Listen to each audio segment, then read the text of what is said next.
If somebody in the hobby wanted to just up their content just a little bit, what is something that they could do right now, starting today, to just up their game as a hobbyist in the sports card industry, or like a small scale streamer wants to get a little bit more volume and wants to start, making a little bit more content? What would you suggest for them to start with?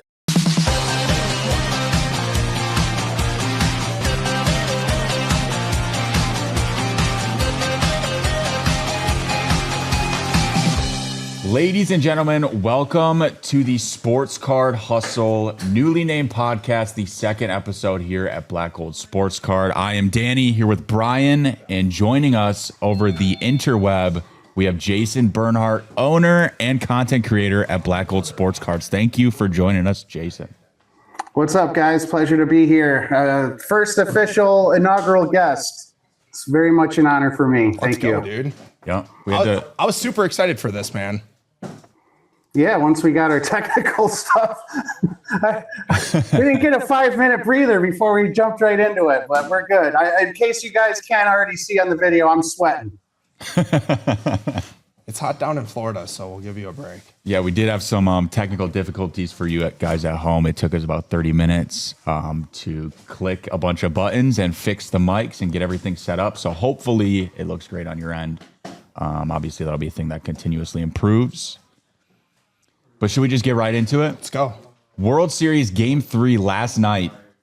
Did either of you end up staying up for the game?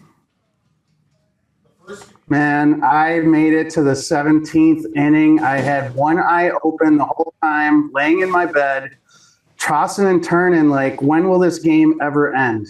And I couldn't believe it. I stayed up that late, and it freaking ends the next inning after I finally passed out. Crazy. Go figure. 17 innings, and you went to bed? Yeah, dude. Yeah, it was. Well, I did not see the beginning. God. I tuned in at about inning 12. That's so I didn't get the whole. Dude. I was honestly, I went to bed at the 8th inning. I've been super tired. Big Daddy's got to get some rest. Dude, it was nuts. Edmonds hit one to the track. Freeman hit one to the track. There were so many opportunities for the Dodgers, like Heart Attack City. And it was amazing. Toronto just kept stopping them. Like, nobody expected Toronto to do anything in this series, let alone win a game, let alone go 18 innings. Oops. That's why we'll edit that out. I mean, they actually put Ohtani on base 9 times. Jason, being in the sports card industry, what do you think? Do you think that Ohtani, like, what's your take on just Dodgers team is doing something right that you've probably nobody's ever seen this before, right? So how does this translate into sports cards? Like, what are your takeaways from, like, there has to be something, whether it's Toronto, whether it's Dodgers? I would say more so Dodgers are going to be your takes if I had a guess. But what do you think is going to happen here? Do you see any, like? I mean, man, if the hobby has taught us anything, it's like, who are you today? You know, if you are big today, you are big today. But you talk to any of these Dodger players, you look up their comps, 6 months from now, right before the season or whatever, they're going to start to come up again. But this off season, everybody's going to drop. And the only one that I think is excused from dropping in value is Shohei Ohtani. And Bryan, you actually have a card next to you if you want to hold it up to the GoPro and just talk a little bit about that. That's a beauty. CGC Pristine 10. So what I'm doing personally, why is that sitting here, is I told Cody, general manager at Black Gold, to go into the back and ensure all pristines were pulled. I'm just doing a little, hey, I mean, it's healthy for anybody. I collect, Jason collects, and as, being a manager here, I'm like, hey, let's pull all pristines. They've been really, really difficult to grade at CGC and just get the pristine 10. And so right now I'm kind of just pulling and setting all our pristines off into our vault, just because there's no reason we can't do that here. And maybe one day we run like an all pristine 10 show. I think pristine 10s at CGC are going to go up. I think CGC is actually going up in value. This is off topic. It's Shohei Ohtani. That's why he told me to hold it up in the first place. I'm going way off topic now into CGC and my beliefs. Well, that's totally fine. I mean, I'm sorry. I could talk all day about like, hey, why am I holding pristine pens? And obviously I'm holding Shohei Ohtani. Like that's crazy. Right. You know what I'm saying? He's the GOAT. Do you think he's the GOAT out of all GOATs, Jason? This got brought up last week. And now since you're on the call, is he the GOAT of all GOATs? Today he's not, but I guess you can never tell for sure. I think historically baseball has always been a little bit of a couple clicks down from the NFL and the NBA. And I appreciate what you were saying about the NBA not really. Be that guy, Jason. I'm going to cut you off right now. That is not true. Because we're talking about the Honus Wagner and the Mickey Mantle cards being the grail cards out of all sports. And those two grail cards happen to be baseball. Yes, there are two new recent Holy Grail cards. However, for the majority of the hobby from existence to now, baseball has been number one in Grail cards. I can appreciate that. I could also point out that Honus Wagner is older than 100 years old. So, you know, the NFL and NBA don't have that rich history the same way MLB does. It doesn't go back as far. So I think that adds to it a little bit. The Mantle is like, 75-year-old card. But would we ever see that with like a Lou Alcindor rookie card? I don't think so. I think you're right about the GOATed debate. I'm just thinking about today's game and the popularity and the watch statistics. And I agree with what you said last week on the NBA is definitely, I would cut the NBA first. Yeah, and you can see that being in the hobby, watching our Fanatics Live or whatnot, single streams for years after years is, I mean, you don't need to be a genius to be able to watch a live stream, but yeah, basketball's the least amount asked for. You have to be so specific with what you're grading, the players you're grading. You can't just grade the whole league when it comes to basketball. Now, maybe you could grade those top rookies of every class, but you better move them, man, because only maybe 1-2 players that are rookies even turn out to be worth a dang. You know what I'm saying? Yeah. Like Paolo Banchero, one rookie from that class is the only rookie that you would actually want to go after. Okay. Right. Eliminate everybody else. Okay. Like nobody else wants anybody else. It's just Paolo. And then you get into your vets like LeBron, Giannis, all your dogs, you know, that are all-stars, Jokic.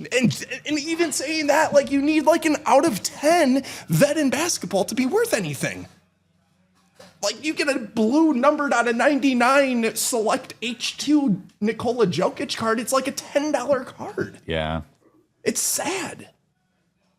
I don't know. It takes away. It sucks. That's why I'm saying, now you look at baseball. Shohei Ohtani, yes, he is.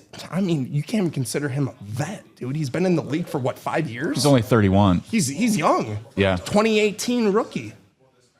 I guess actually that might be considered a vet now. I'm thinking that this is like 2021 or something, you know? Ohtani's had a chance to cook. Wembanyama has not really had a chance to cook yet, and he's cooking in these first couple games of the season. When we get to about year 7 or 8 of Wemby, maybe we start to look at the comparisons a little differently between baseball and basketball, at least for that GOAT status. I still, you can't take it away. The market value speaks for itself. It's MJ all day, but Shohei Ohtani is definitely making moves. Man. But where will Wemby be 10 years from now? Well, and that leads right into what I've written down here. Today's athletes, like this week especially, I feel like I've been getting spoiled. You have Shohei.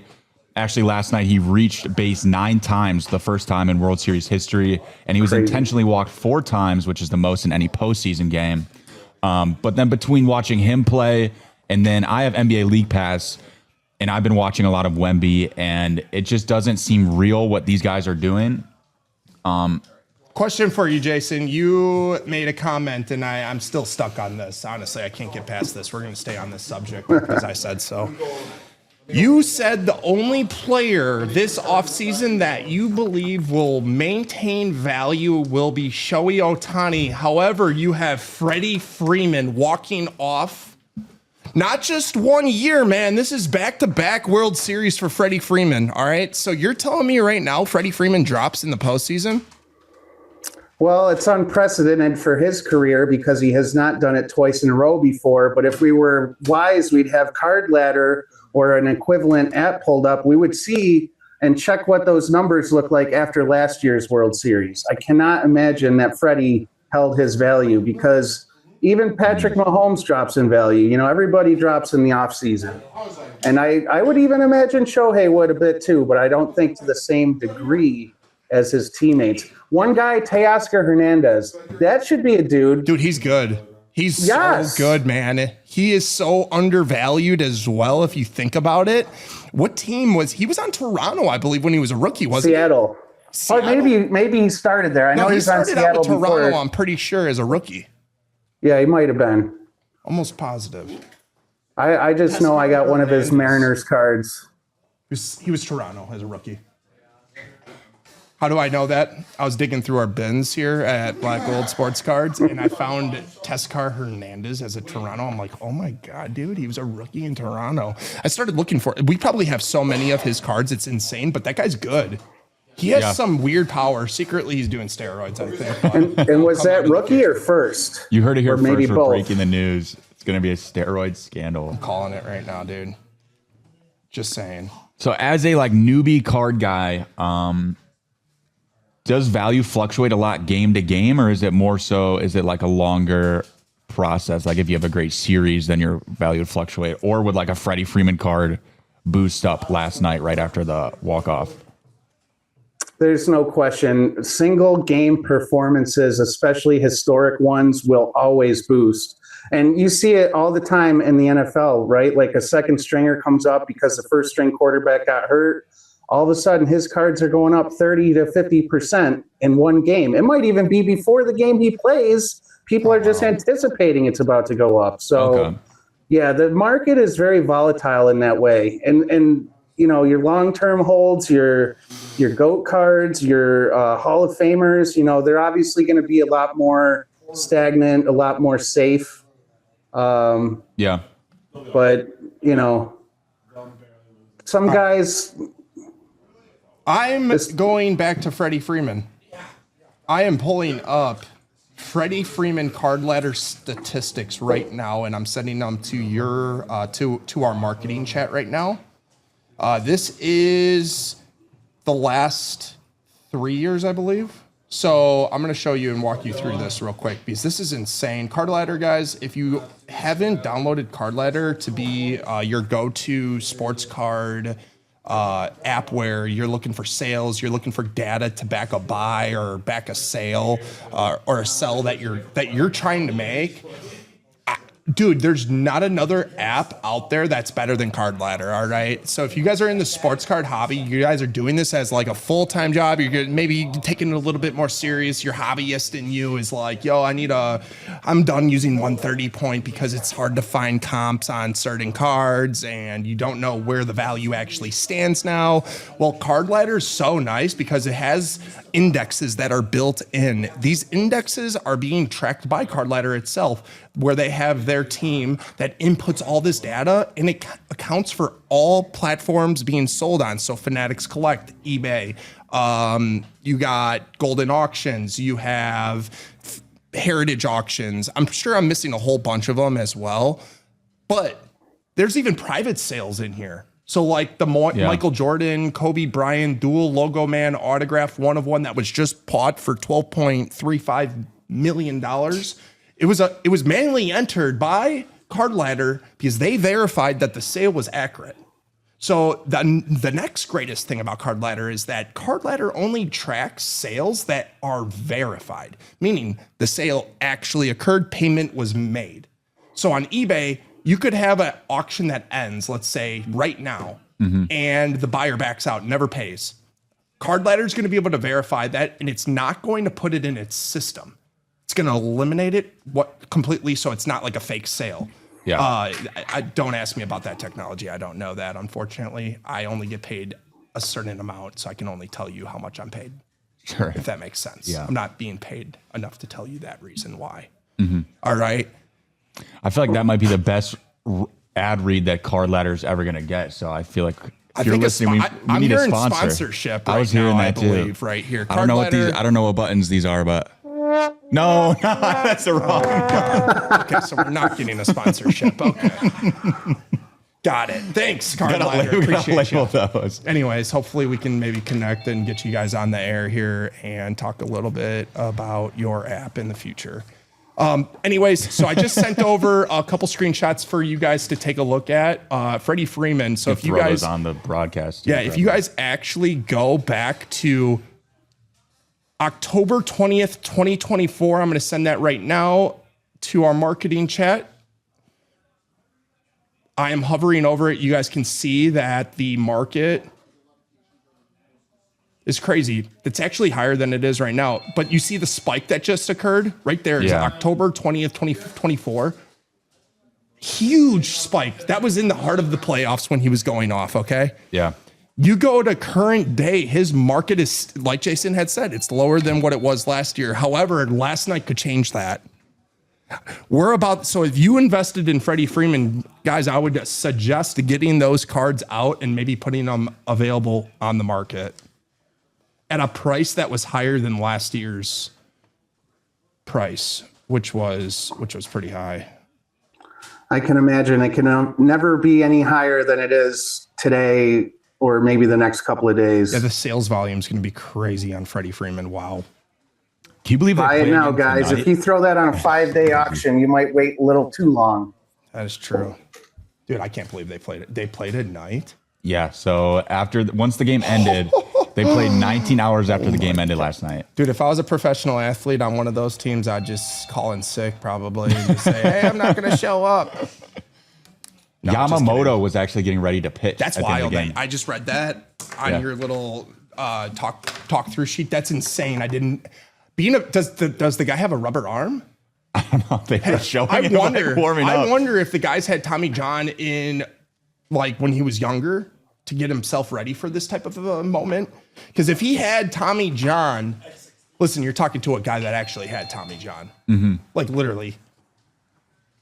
You're talking to a guy that had Tommy John. What is Tommy John? It's reconstructive elbow surgery. Okay. So what they do is they literally drill a hole through your elbow bone. They rip out the ligament that's in there and they go into another area on your body, either your hamstring or your wrist, or there's a couple different spots, but these ligaments don't grow. They don't re-heal themselves. Once they're stretched, they're done.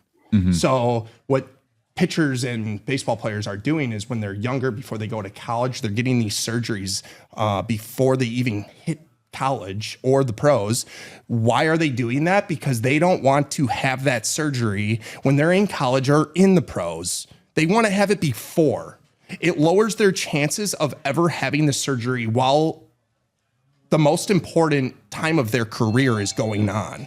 So right. I wonder if Yamamoto is one, because dude, to throw that many pitches, he just threw a complete game, didn't he? Yep. So with that being said, that questions whether he had the surgery, and I'm going to just type in, I'm going to go and just take a wild shot that he had the surgery, but that's me just, I could be wrong. If he did not have the surgery, dude, the guy's a warrior.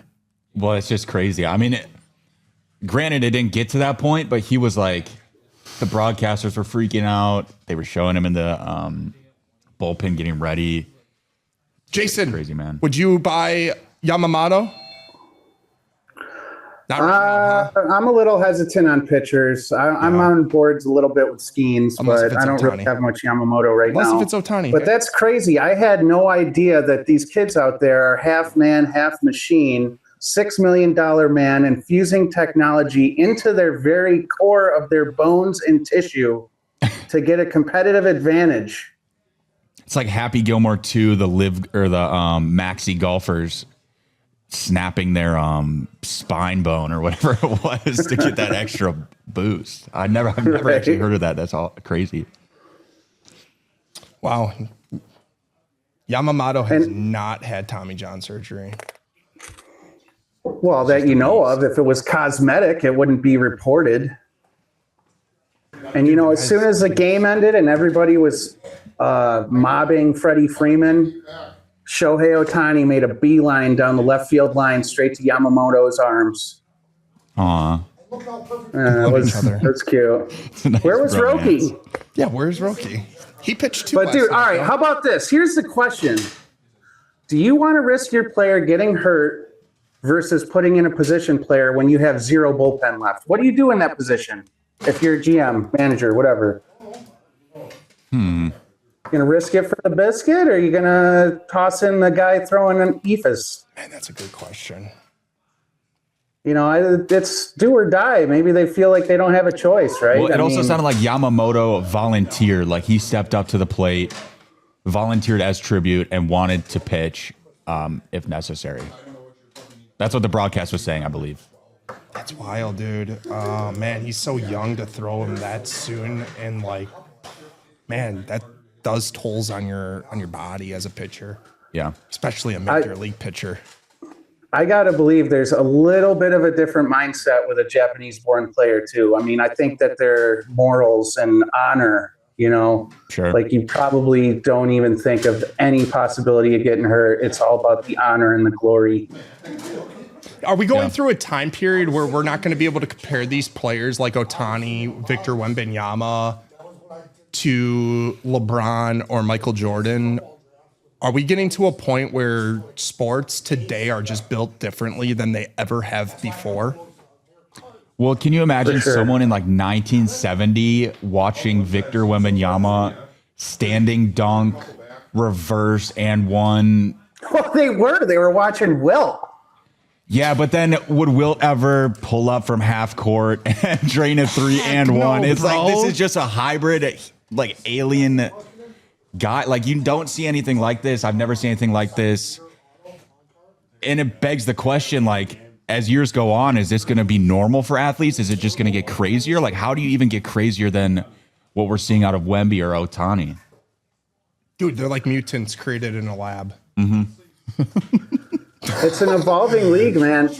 I used to look at box scores daily. That was my thing. I was always a stat man growing up, and I haven't done it in the longest time. Just the other day, I'm reading all the box scores for the NBA games, and I was astounded at the level of three-point shooting that's happening right now. Almost a 50% clip. I mean, if you're not shooting a lot, you're still shooting 30 of them. But some teams are shooting 45, 50 threes a game now, and that spreads the court. And they've got a freaking giant working the paint like Wembanyama. He doesn't have any bodies in there to guard him because everybody's all out on the wings. Yeah. Yeah, I mean, It's an evolving game, man. The and he's got the pitching handles. athleticism. dude, if you think about it, in 100 years, what will the players look like if they're doing what they're doing right now? Dude, seriously, think about it, bro. I think we'll all be 500 pounds in our little Are we gonna pods, see hanging in like our a minds 10-foot with our little animal on the Neuralinks. NBA court in the future of life? I'm Well, at that point, getting these is weird AI going to be integrated where it's like they. Bro, it's just dude, these imagine robots? the next home run king / strikeout hero being like, dude, his muscles are wrapped around somebody's face. I don't know. I'm getting these weird thoughts and like, dude, I'm going after his sports cards. That's for sure. Like an 8-foot it's baseball player. nuts. Or what if it was like a 3-4 foot Yeah. small guy? I don't even know. I don't know where I'm going with that. I'm gonna get way off track, and this is not on our to-do list, but let's get back to it. Jason, we have you in as a guest, and I want to ask you, how do you feel? What do you feel like you've done that has excited you most about being a content creator for Black Gold Sports Cards? I just really want to hear what you do for the company. I want you to share anything about your job that you would like to share to our community to kind of show them and dive into the details about your job at Black Gold Sports Cards. All right. Well, just I guess start off with a little background information about me. I am actually a co-owner along with Bryan. He is my senior. I'm his junior. But I live remotely. So it's like, how can I get involved when I live in Florida and you guys are all in Wisconsin? So the natural way for me to fit in with the team was to actually get on board with social media. So, Bryan, I recall you had actually started the Instagram. You probably got 1,000 followers or something, and I kind of picked it up from there. My focus over the years were highlight reels and giveaways.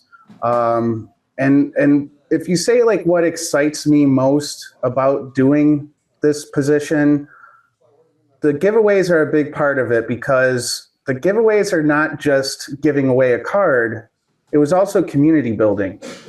So I used to love, I mean, okay, we're in an age where got to chase those follows, got to grow the account. So you put out a giveaway. It's like tag 3 friends in the comments.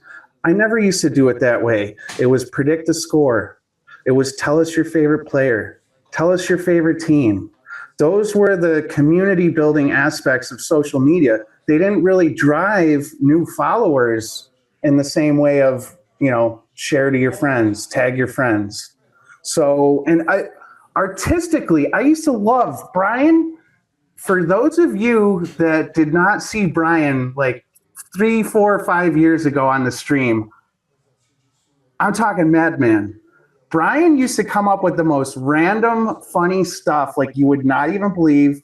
Filthy mouth like a trucker, which we still know and love of him today. But I've been working on it. Dude, like the crazy clips that you're putting out, and I could meld these like 2 camera views together, and everything was artistic and beautiful and funny, but nobody pays attention. I go to a Topps conference, you're like, well, you want to put in a hook for the first 3 seconds, tease the card for 8 more seconds, then deliver the prize at the end for 3 to 4 seconds, then cut it loose. That's how you fool the algorithm into pushing your stuff out.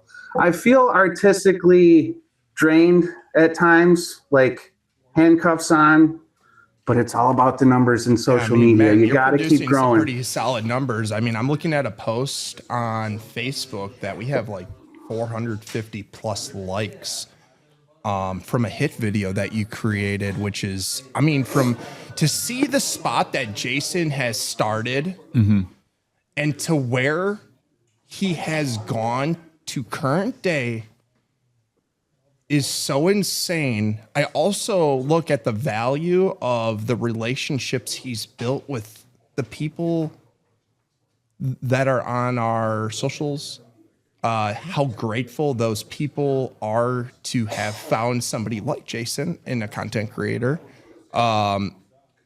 It's fueled their love to get back into the hobby again. And I could piggyback off that by saying, like, I'm signed into the accounts now, and I see a lot of recurring names. Dude, they commenting. follow, like, dude, I'm not even saying this like weirdly. They follow the account and they follow Jason. Like, it is crazy. It's a big community. It's like a lot it's of more of a very invested. It's turned into a competition almost. Jason has fueled a fun giveaway into, I'm not even joking, it's a competition. They want them. They're not bad. I like the giveaways, honestly. They're great. I think they're great for the hobby as well. I would agree. I mean, I think it's always good to give back to people who show support. And how do you like working with Jason since you're newer, guys? Third week now on the job, yep, right? Week 3. Week 3, baby. Give us the week 3 rundown. How is your relationship with Jason? How do you believe that what Jason has done for the content at Black Gold Sports Cards going to help you create and build off of that?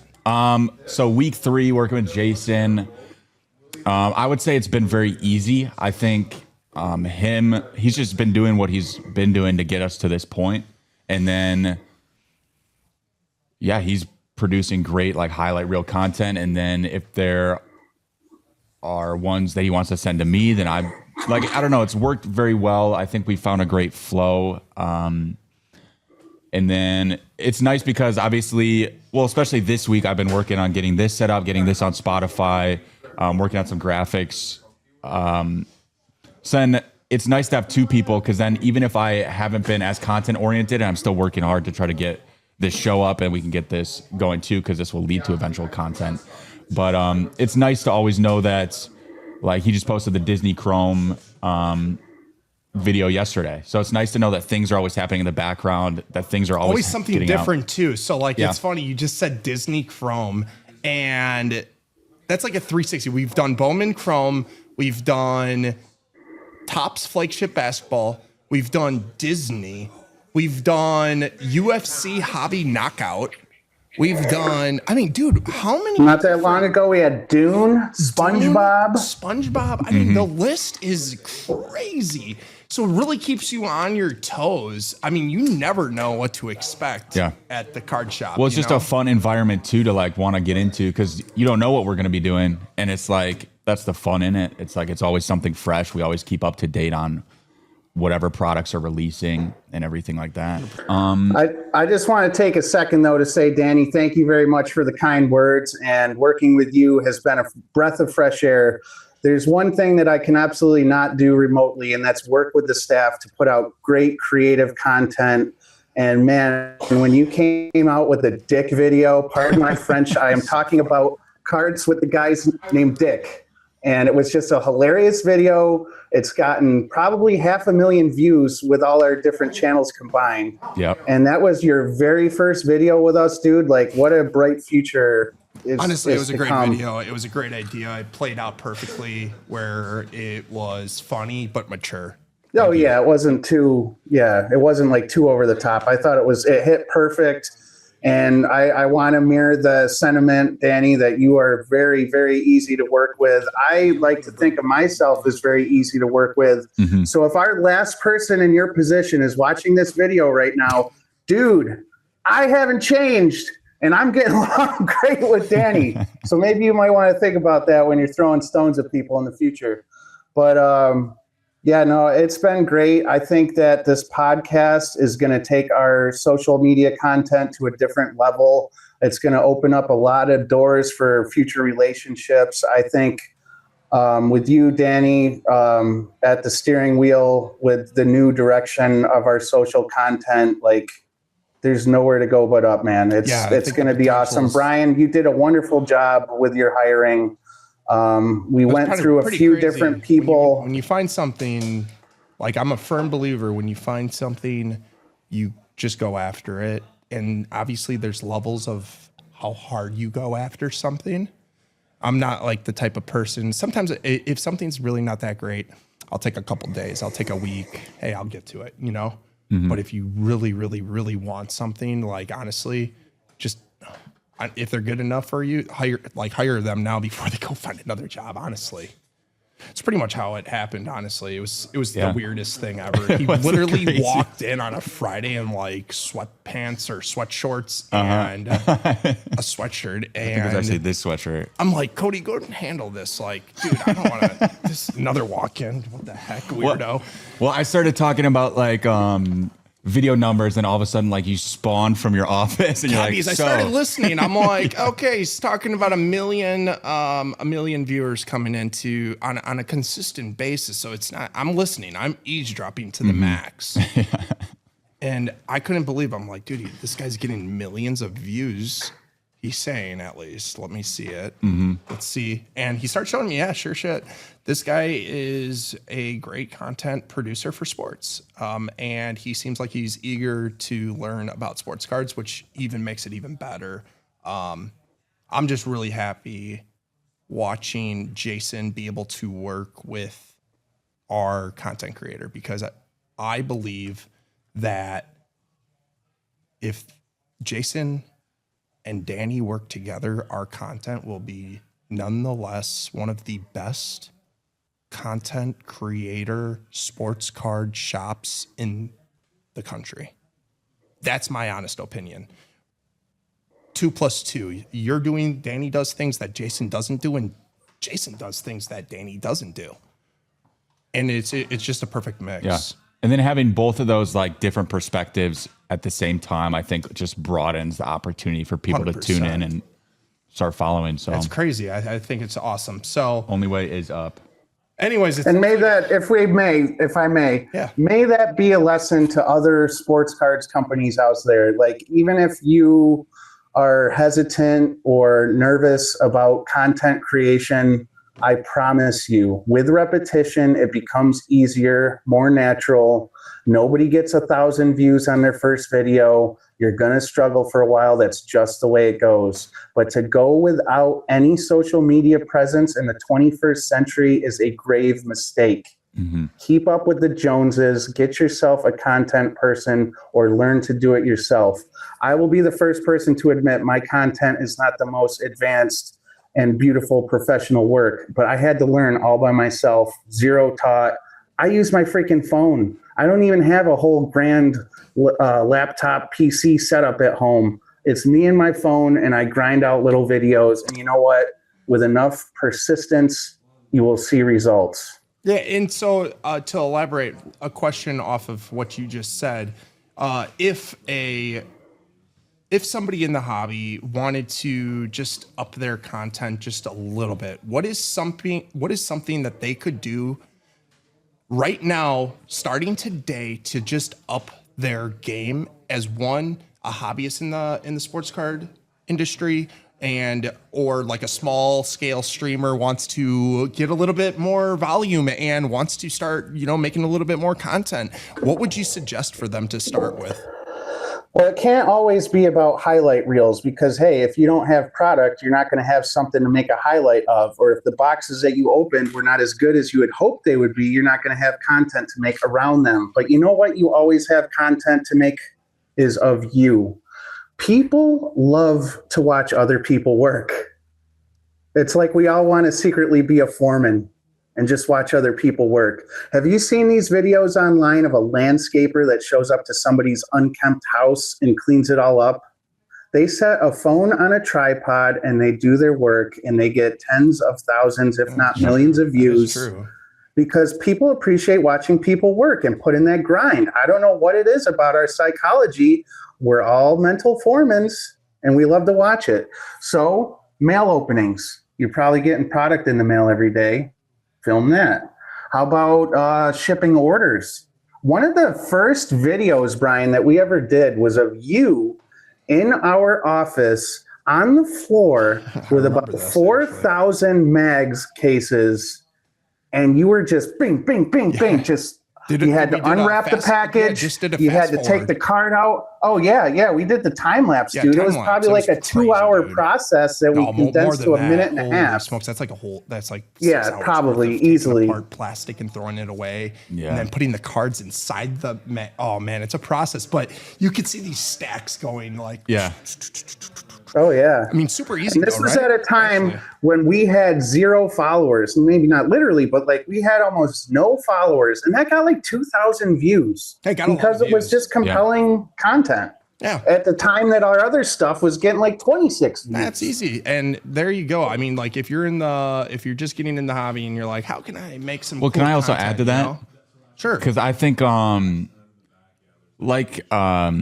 Jason was saying, anything can really be turned into content if you have a vision for it. And I would say study like other reels and like TikToks and like just scroll and see what does numbers, see what does well, understand why it does well. Does it look like it was an organic video that someone just walked in and filmed on their phone? How can you emulate that with sports cards? How can you take, this person did a lot of views with this style of captions. Can we transfer that over? Can we make it our own? It's like all these different things, which I've been doing for years anyways, because I'm on my phone all the time. You can ask my mom. She gets a little too pissed about it, but telling me, man. Yeah. My wife is not. I do not want to know my screen time. Yeah. By the way, when you get to your age, she's no longer mom, say my roommate. Seriously. But no, I mean, it takes time. Now, one thing I want to ask about that you just said is to make content.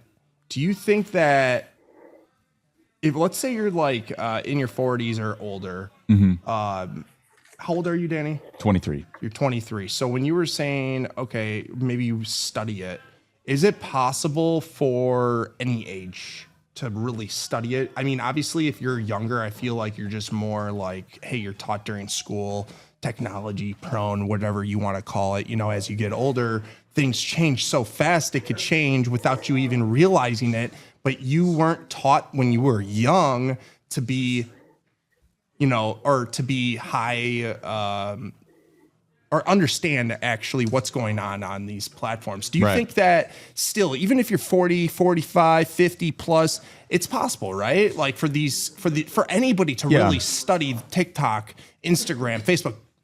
100%. Because like, even if you're that age, I mean, my mom's on Instagram Reels. She's sending me Instagram Reels. It's like there are certain videos that are like mass consumption videos. Like if you were to start a brand new TikTok or a brand new Instagram page, the videos that would be shown you are like videos that have gone mass viral. They appeal to a wide variety of audiences.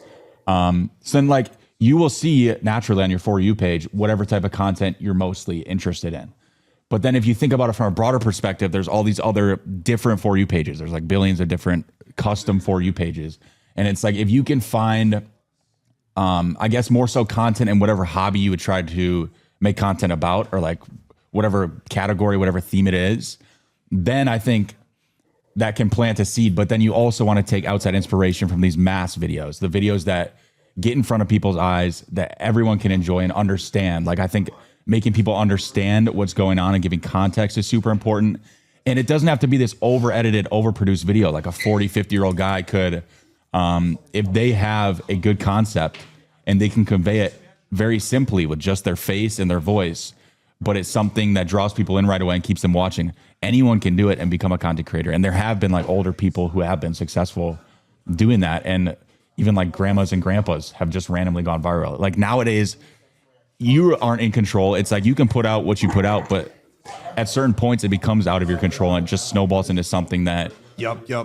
If you find your niche is what Yeah. you're trying to say as like a content creator, you're going to find out what works. Now, would you suggest for anybody new into the hobby, just to don't be scared with how much you post? It's going to kind of lead you. So what you're saying is don't be scared with how much you post. It's going to lead you to where you should go, and it'll kind of narrow as you can see your likes, your follows, Yep. and all of that kind of fill. Yeah, the algorithm is very smart and it will place you where you belong. So it'll attract the viewers that you are looking for if you're consistent enough and you have the right concepts and ideas. Man, I feel like this is a great podcast so far. I think that if you actually tune into this podcast and you're looking to learn a little bit about content creation, it's going to take your business potentially to the next level. We got two of the best in the industry, in my opinion, here, giving you free insight on what to do. Where is Jason doing free giveaways and also making fun games, win a prize, you get this, guess the score, just having fun in sports and incorporating like a sports card to go with it. That's amazing. And then you got total different aspect is Danny, where you got, hey, study a little bit, learn the industry, learn other people's posts, and kind of find. I feel like Jason did that actually. He found his niche by hit plays from breaks and cool, weird giveaway posts that take it to the next level, like competing, like guess the score, winner wins, like how many games in a row can you guess the score or whatever for baseball? Remember that, Jason? That was nuts. Oh, that was daily. Yeah, I'd pick a game a day and you had to predict the score. And if they didn't get the correct winning team and score, the cards would just bank. And we're currently doing that right now, guys. Monday Night Football Predict the Score contest series. Every single week, you got to predict the winning team and score of the Monday Night Football game we choose, if there are two. And we've now hit 5 weeks, or I should say 4 weeks, unclaimed prizes. So next week, week 9, we've got 5 mega boxes on the line. Dude, 5. So one person could win them all, or they're going to be 5 different winners? If we had 20 people correctly predict, we're going to duck race them for one winner. Wow. So we got a jackpot just kind of piling up right now, it sounds like. Progressive, yeah. All right, well, I'm expecting a whole bunch of comments coming in this next one. And I don't want to alarm anyone. We have 4 to 5 minutes left if we want to hit that 45-minute mark. Yeah, so you know what? I didn't mean to take the show over and ask all the questions. Well, I think that was a good segment. I think that was a really good. I think we got some good talk out of it. I think that the show needs to be more tailored. Yes, we did cover highlights of games and everything, but we need to ensure that we tailor to the hobbyist needs. Yeah. Meaning content creation at its finest. Like, I think that this was what we needed to do. We called on Jason and Jason's job here. I'm so happy that we got to interview you.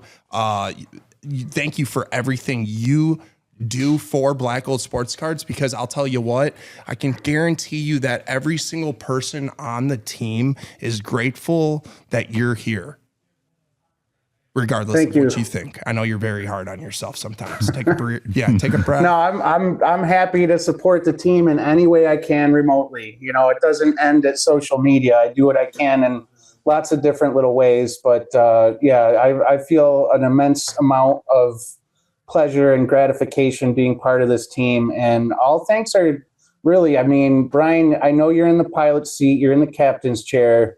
So we have a small obligation to maybe want to sing your praises, but I'll tell you what, it is 150 million% deserved, because for those of you that don't know, Bryan started this company at home, after work, after hours, on Facebook Live, doing his thing, grinding. I was a customer of his, and I was like, Bryan, you do this so well. Are you looking for an investor? That's how this started. And, it snowballed from there. But Bryan has, if you could, I'm trying to think of like a pop culture reference of like some level of audacity like that Bryan has had for this company. Because, when you start a company, it's not a company, it is a living, breathing thing that the owners are the parents of. And Bryan, as the father of this company, has nurtured this thing. I mean, I would say we've got so much more room to grow. I don't even know if we're teenagers yet, but we are like a 12-year-old at Little League hitting 300-foot home runs right now. And it's all thanks to you, Bryan. Well, I appreciate that, man. Yeah, that was very well spoken and articulated. Thanks. I mean, I do work really hard, but honestly, this isn't about me right now. This is about our content creation team. And you know what? You are the guy that's behind it in reality. Obviously, Danny's here now. I think with you two, it's freaking, you can't compare. I think we can only add on to become even. I mean, honestly, we're really good right now. And I appreciate both of your guys' help to make our content what it is today. And honestly, everybody's probably around the world saying thank you to both of you guys, whether it's, said enough, it's not said enough. So I guarantee you that if enough people could say thank you on a comment or thank you for what you do for the hobby, they would simply, be all over that if time could come. And somehow, I don't even know how that's even possible, but they would definitely, if you guys listen to this, make sure you guys tell Jason and Danny that they have amazing stuff that they bring to the hobby. All right. Anyways, I think we're going to wrap this up. Yeah. I would also say, hang on. If I may, I want to do a little bit of a tangent here. I don't want to take up too much of our time. And remember, if we run over, we could just edit out. 100%. We could even edit out me speaking and right if it now. runs to 50 minutes, I mean, I don't think it really. No, I think that. Just as long as we're being mindful of it. Who's our editor? Matt. We got Matt editing, so Matt's doing a fantastic job. I will listen to the entire first time. Also, I'm going to shout out Jimmy Garato's Pizza, downtown Waukesha. Guy's a stud. John Cole is in right now, actually. He brings us pizza weekly, usually. It's crazy. Oh, nice. We don't I haven't seen the pizza yet. It's right there. So after the show, you're going to have to grab yourself a slice. It is definitely the best pizza in this area, guys. Make sure you guys head on down to Jimmy G's and get yourself a slice, all right? So I do want to throw out an idea. I'm going to put it you guys on the spot on public record. Obviously, you could edit me out later and nobody would ever hear this, but I think with this podcast, we have a unique opportunity to go outside our comfort zone a little bit with our guests. And, part of it, I think, like I mentioned about the giveaways, you talk about you should thank these guys or whatever. You should see all the comments I get on Instagram when I do award a prize. I could get 5-6 different thank yous, like very heartfelt thank yous. It's just a wonderful building that community online. But another way that I think we could build our community in the shop, and I say this out loud because it could apply to you, other shop owners across the country, use this platform to bring in some local influencers to be a guest on a third chair. This is just an off the wall idea that I absolutely love. Let's find an esthetician, I think they're called, somebody to come in and give an on-air manicure to one of our breakers to make their hands look sparkly clean as they're ripping cards. I know it sounds silly, but he's had this idea for a long time. People, I'm telling you, everybody that knows that local esthetician, they're going to see the episode. They're going to have nephews that want to get into sports cards. It's a win-win as far as I'm concerned. And it's interesting content that you're not going to see anywhere else. And it doesn't, that's just one example. I would love to have a tax accountant come in and talk about how we can start maximizing our tax write-offs with the hobby. If we're already spending the money, why not do it wisely? There are a slew of professions that can help us adjacent to what we're already doing that just helps complement and people talking about sports cards day in and day out is great, but it's just an extra little angle that we can bring somebody or bring the audience something new. So I think that's definitely something we should lean into moving forward to your comfort level. And then one last thing, I'll get off my soapbox here. I thought maybe as a fun reoccurring segment, SCN's got mailbag at the end of the show, maybe one of those similar type items. What's your pickup of the week since last week, Bryan? And I'm self-serving because I got a good one that I want to share with you guys. I don't have it in hand right now. I could send the file if you want to superimpose it. But this week I picked up a 2023 Brianna Stewart Prism PSA 10 Color Blast. That's nice. Dang, dude. Yeah. Color blasts are so nice. Do you know what a color blast looks like? I showed you it. You remember? It's with like the red, blue. Oh, it's kind of like purple, and there's like it's in the middle, but then it's a white card, so it's like literally a color blast. Yeah. Yep. And it kind of looks like we saw the Paul Skeens. I think I showed you picture. Mm-hmm. I don't know if you remember, but you're like, wow, it literally is a color blast. Yeah, they name them well. They do name them well. Yeah, dude, that's amazing. Man, I'm gonna say one thing about the color blast. Black background color blasts are not where it's at. You got to have the white background. I'm not a fan of the black ones. That's black my ones, hot those are take. obsidian, right? Yeah. So there's two different color blasts. There's actually, I think there's even more color blasts now. Panini has increased the color blast volume to now be with all products. So there's Phoenix color blast. There's obsidian. Right. So there are two original. Original was Prism. Mm-hmm. Then Obsidian was the second one. No other product had it. Now every product's having color blast. You got Phoenix color blast. You got right, Jason. There's like how many other color blast sets now?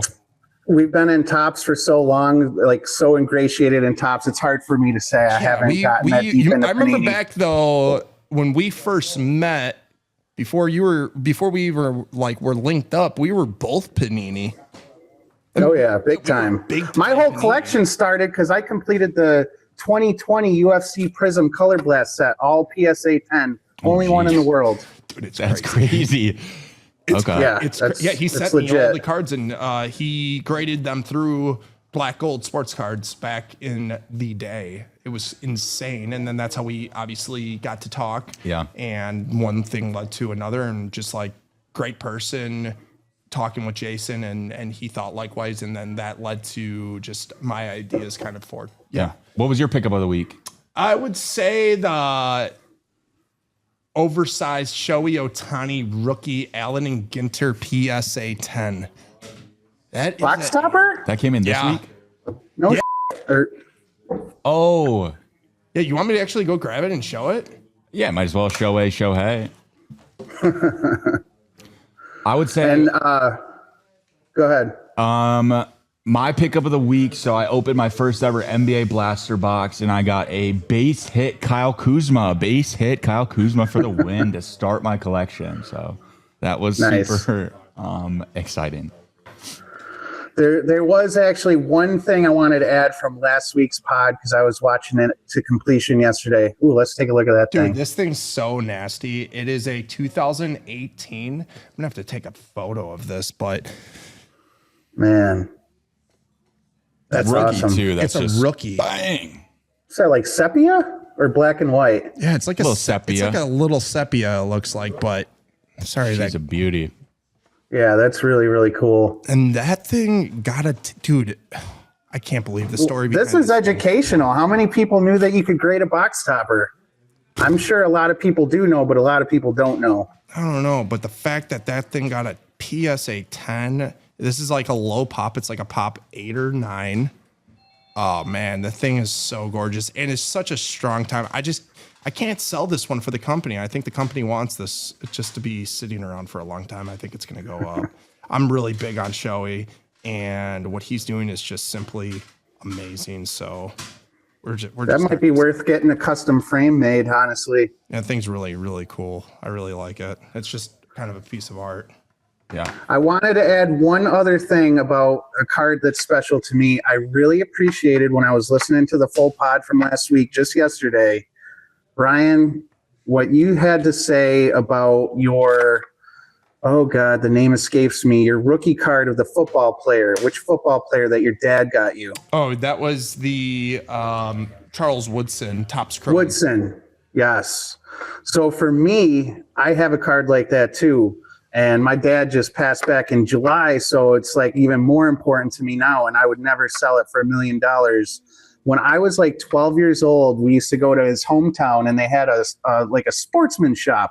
And they had a little corner with sports cards, and it was all vintage stuff. My dad got me for Christmas that year a 1956 Topps Mickey Mantle. It sat in a screw-down, like inch-thick case for 25 years or whatever it was. And I just largely forgot about it. And when I got back into collecting again, it was like, oh my God, the Mickey. I found it. I got it graded a 1. And maybe it's worth $1,000. You could not pry that card from my dead, dying hands. Like, I just wanted to share that sentiment of how you were saying about yours. That's crazy, though. Yeah. That's a cool card. But I think we're all, and you know what? Honestly, Danny, for you might never get rid of that Kyle Kuzma because of the symbolism to you. I already threw it in the paper shredder. I'm just kidding. No, I guess it does have sentimental value now.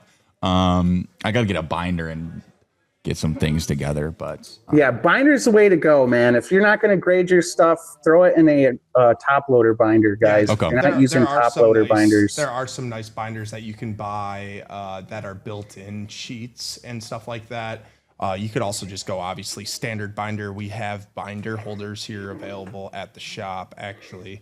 Good to know. You know, it's crazy. I went out of my way to buy those binder sheets because when we had first opened up, it was June 1st, 2024, opened up the doors, we had a customer come in and request for binder sheets. I'm like, no, we don't have them. Who uses binders? Like, what in the H is going on, bro? We don't, dude, this is like 2024, you know, we don't use binders, all right? Go get them slabbed. Right. Put them in top loaders. Dude, so Be a man. Like that month, I went out and bought all these binder sheets. Dude, not one has sold since freaking buying the binder sheets. They are still here, bro.